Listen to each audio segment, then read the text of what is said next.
Welcome to family dinner.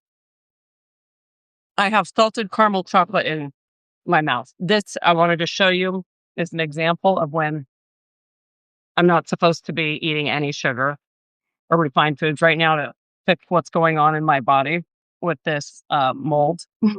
I'm toxic, basically. But it's just been a day, guys. It's just been a day. Lots of highlights, but my stress level, anxiety, I would say, is high after reading the news about Iran and California potentially bringing drones here. And then the fighter pilots were out flying outside of on top of the bay. I'm agitated, right? And then I have my cookbook deadline, which is all good, but I have to get it all done in a week. So why don't we have some fun? I just thought it would be fun to invite all of you, all of my followers, and then you can see what we do here if you're a subscriber, right? And I am making family dinner because Lindsay is coming over, Sunny's daughter. And if you guys know Sunny, she's my best friend on earth. Lives in Armada, and I used to live down the street from her. And her kids are like my kids. And so Lindsay is coming for dinner. And then Connor is going to be back later tonight. And so I thought it would be really fun to make a family dinner that's based on some of the other things that I've been doing this week for my meal planning. So if you remember and you've been following along, I'm just getting something out of my frame. And I'll just do walking around a lot because I'm doing this in real time, okay? Well, I started out on Monday and I made a game plan of all the things that I wanted to make this week. And one of the things I made yesterday in class when I was teaching people how to use a microplane is some tzatziki, right? So I just grated some cucumber into some yogurt, a little olive oil, salt, clove of garlic, and some lemon. But I didn't add any herbs to it yet. So here I was. I know I've got that. I already had some chicken thighs that I cooked up last night that I'm going to put with some zucchini for something else later this week.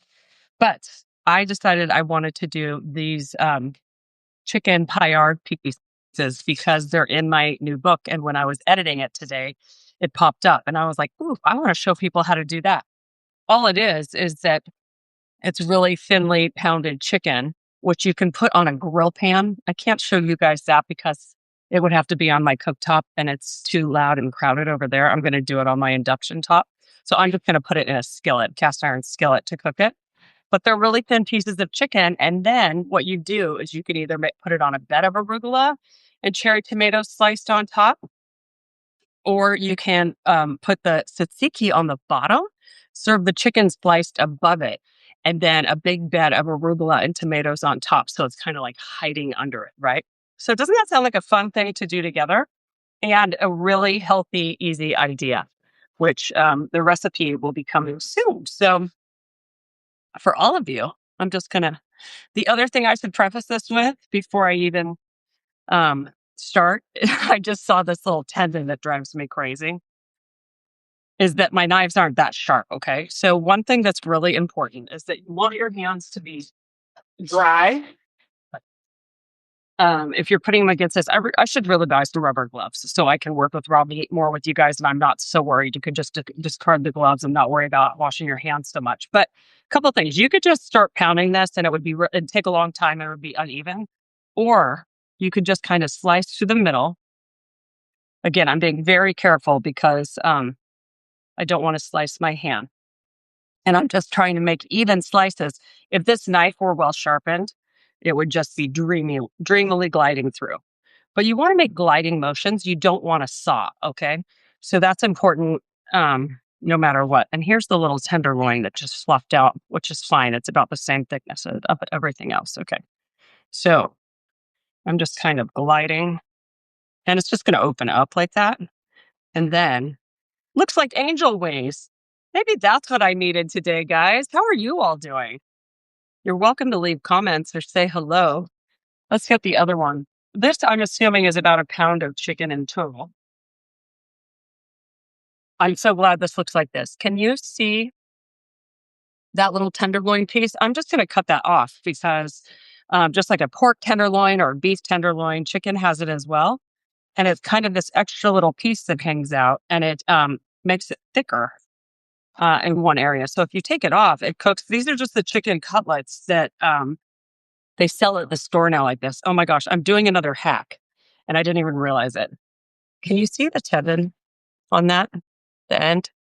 I'm scraping. This is a silly thing. You can do this with a fork. You don't have to do this at all, but if you have a sharp knife, you can scrape by holding. Let me get a fork and show you. You can just keep holding this part, this little tendon you don't want. And then you can pull down. You have to have a really good grip on it with dry hands. And it leaves the tendon and it takes the meat. Isn't that crazy? That's just like the silliest little hack. So it gets rid of the gross part, right? Your piece doesn't look that good afterwards, but it doesn't have that annoying piece in it, which is really exciting. Okay, there's the other one. I'll just leave it as is. Let me cut that extra little piece of tenderloin or tendon off of there. Okay. And then I'm just going to come straight through this piece again. This is a little centerpiece. I could have just probably pounded it, but that's okay. Just gliding motions. Ta-da! Right? That wasn't a very thick one, which is great. Sometimes they're so thick and then they get thinner at the bottom and they're harder to pound. Let me just wash my hands and discard up the chicken we're not going to use. And then I'm going to pound it.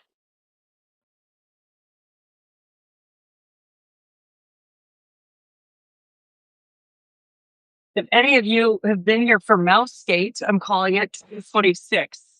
I live on the third floor. I used to have mice show up sometimes when I lived in Orinda because I lived like out in the middle of this nature preserve, basically. And it was really hard in a big old house to keep them out. But I had a mouse come crawling. So that stuff right down there is cinnamon. And supposedly mothballs keep them away and mint. So I have all of it down there. And the exterminator was supposed to come, but he never called now that I think about it.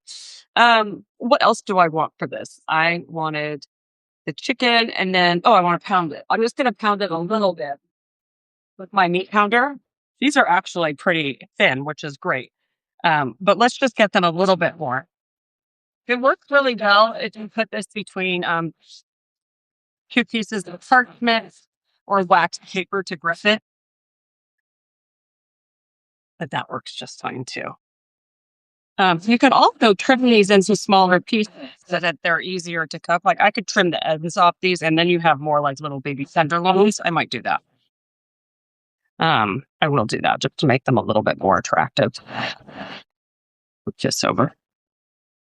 All I'm trying to do is get the thicker part to be even with the part that's naturally thinner at the bottom, right? So it cooks more evenly. And then I'm not going to trim off a little bit of this because there's like a little tendon and what looks like a little bit of bone right there. So we're just going to discard that. And then I have the tenderloins that are already pretty flat. I'm just kind of flattening them a little bit more. And then easy peasy. Just look at these. Yeah, I don't love this tail, floaty tail. So I'm just going to trim that off and I'm going to cook those with the tenderloins. They're bad on 3 of the 4. One of them looks just like a perfect little chicken breast. This one looks really nice, right? So that's the big puppy. The big puppy. The granddaddy. Is anybody cooking at home tonight or are they just here for inspiration? Because what I'm realizing with House of Haas, if you have subscribed to my channel here, thank you very much, is that the entire week kind of is an evolution of how I'm planning my meals out for the week. And then what would be really fun is if you watch any of that, you can use that as your meal plan for the following week, right? So instead of me panicking to put a bunch of things together in a menu that I haven't tried myself, I kind of love that I'm the test subject for this. And then you can follow up the next week and make what I made this week, you know? So just a thought. Also tomorrow, you guys have been loving my Thursday talk show segments. And tomorrow I'm interviewing myself because I've had so many questions about like, how do you join? what's on Substack. It's all the internet is a confusing place, friends. And so I'm going to answer all kinds of questions about what